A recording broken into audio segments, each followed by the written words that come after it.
As eleições municipais de segundo turno em São Paulo, em Porto Alegre, em Recife e Fortaleza poderão determinar o futuro da sucessão presidencial em 2022, aí indicando o fortalecimento e, sobretudo, a união das forças majoritárias de esquerda.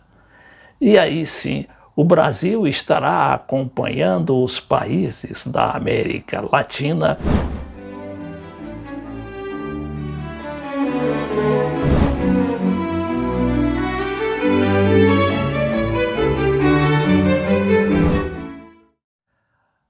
A gente já viu aí que a maioria, das últimas eleições verificadas nos restantes da América Latina, a esquerda ganhou a eleição, ou está muito próxima de ganhar, como é a questão do Chile, quando houve aquele plebiscito a favor da nova Constituição que substituísse a Constituição pinochetista. Mas o que é que isso tem a ver com o Brasil?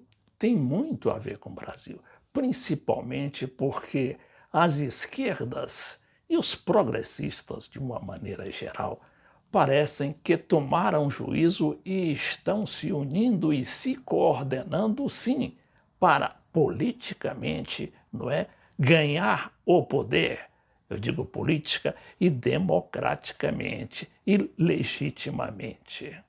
Primeiramente, São Paulo é um caso típico. A gente viu que o candidato do PSOL, o Guilherme Boulos, que é uma nova liderança, que até pode não ganhar a eleição, mas está disputando firmemente, e que, caso não ganhe, será um virtual candidato a governador de São Paulo, com apoio ali das esquerdas, ou vai disputar com o Lula e o Ciro,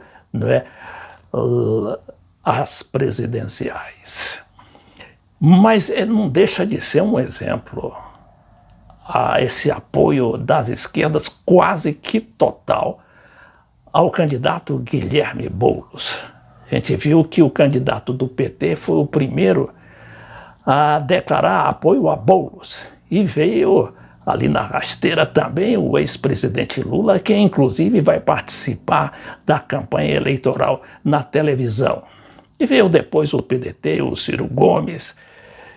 E é claro que o PSB ainda está indeciso, mas a militância tende a acompanhar o Boulos.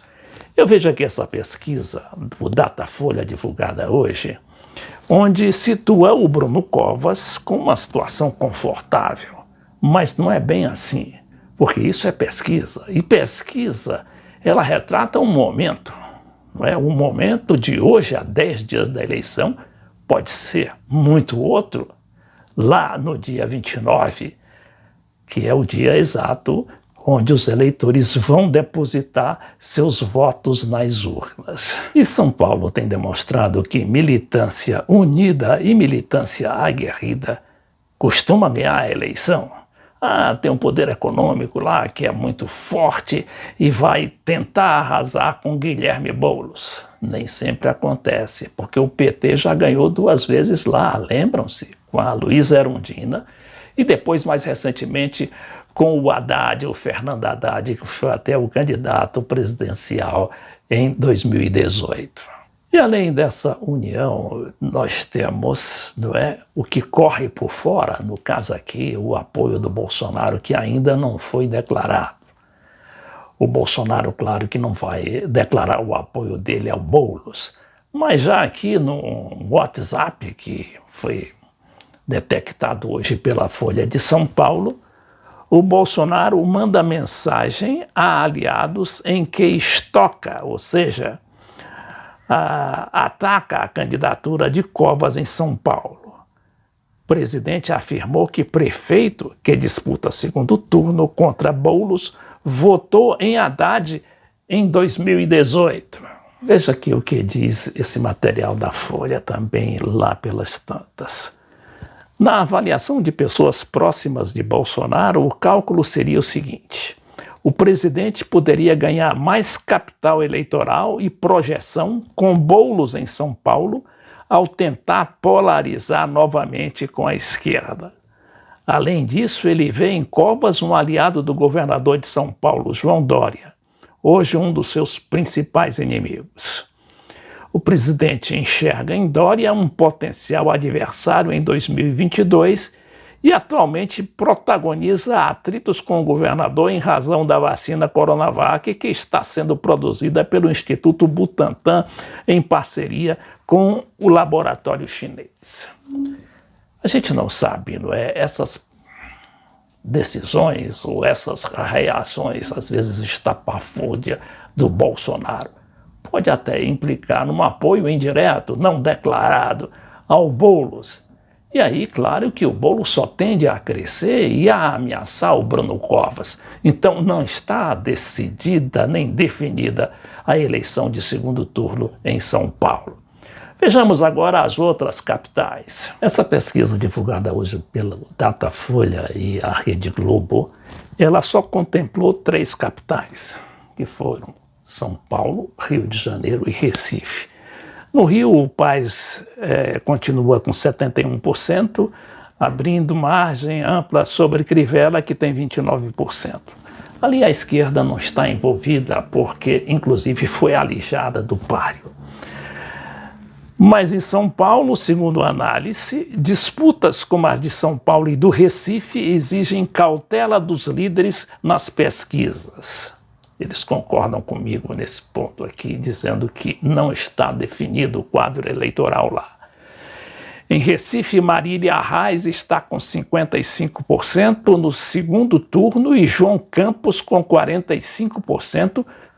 A pesquisa não contemplou a situação ainda, é possível que eu faça amanhã, não é?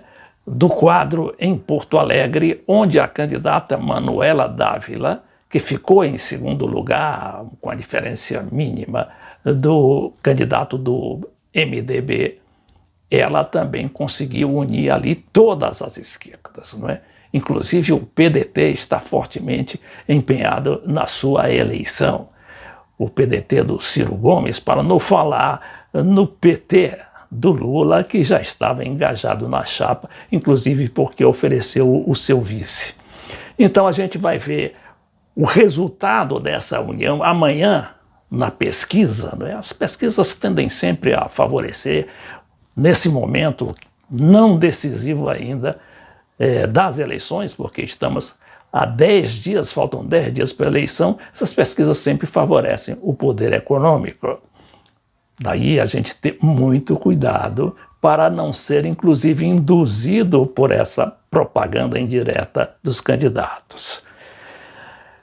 Então, no Recife a gente já viu aqui, não é, a diferença grande da Marília em relação ao João Campos, uma briga ali meio de esquerda, mas não é propriamente, porque o pessoal do João Campos é do PSB, e o PSB é um partido que está ficando cada dia mais de centro, não é? Principalmente por causa daquela política de seus governadores. Eles têm muitos governadores e muitos prefeitos e que não querem seguir uma linha aí muito definida de esquerda em termos, inclusive, da sucessão presidencial de 2022.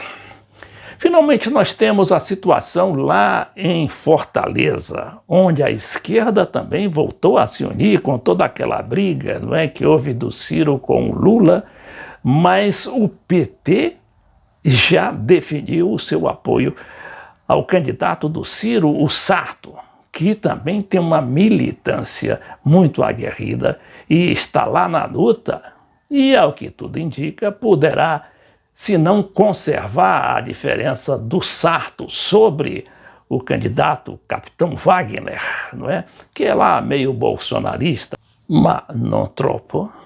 De qualquer maneira, um candidato policial e que, mesmo não sendo apoiado diretamente pelo Bolsonaro, o presidente certamente faturaria aquela eleição.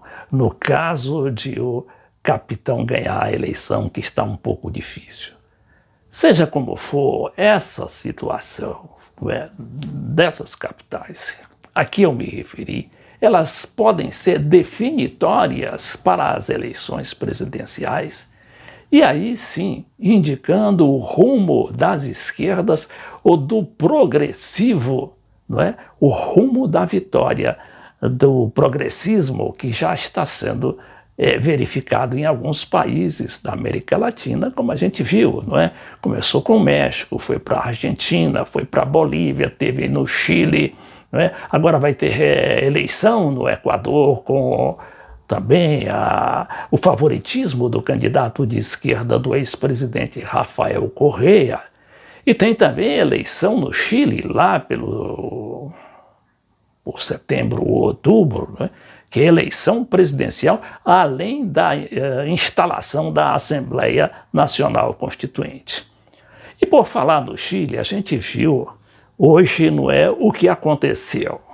No Chile, o presidente Sebastián Piñera, que é um pinochetista inveterado, não é, foi obrigado a demitir o chefe de polícia. Quem é esse chefe de polícia?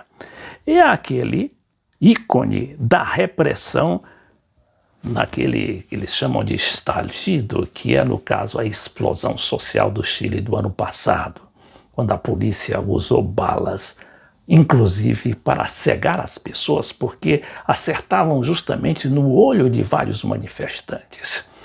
E aí está hoje o comandante da polícia demitido, como também ocorreu com os comandantes tanto do exército quanto da polícia lá na Bolívia, exatamente depois da assunção do novo presidente, o Luiz Arce, que é apoiado pelo Evo Morales. E aí a gente vê, não é, como é que o Chile está realmente também se abrindo para o progressismo e deixando de lado aquele pinochetismo ou neoliberalismo que o sufoca há exatamente 40 anos. Agora, antes de eu terminar esse vídeo, eu gostaria de pedir a atenção dos amigos internautas para esse filme aqui. Matando o Pinochet, no caso aqui diz Matar a Pinochet. O atentado ao ditador contado pela geração que acabou com o seu legado. Vamos ver o que diz essa matéria de El País. Olha aqui, o El País é um jornal espanhol considerado, não é, do sistema econômico, da grande mídia tradicional. Inclusive tem lá o seu império midiático com rádio e televisão, inclusive com ramificações aqui na América Latina. Mas, de qualquer maneira, tem um certo equilíbrio em algumas de suas matérias. Quando diz: a estreia do filme, não é, o Matar a Pinochet, coincide com um país que se rebelou contra o modelo econômico e a Constituição herdada da ditadura chilena.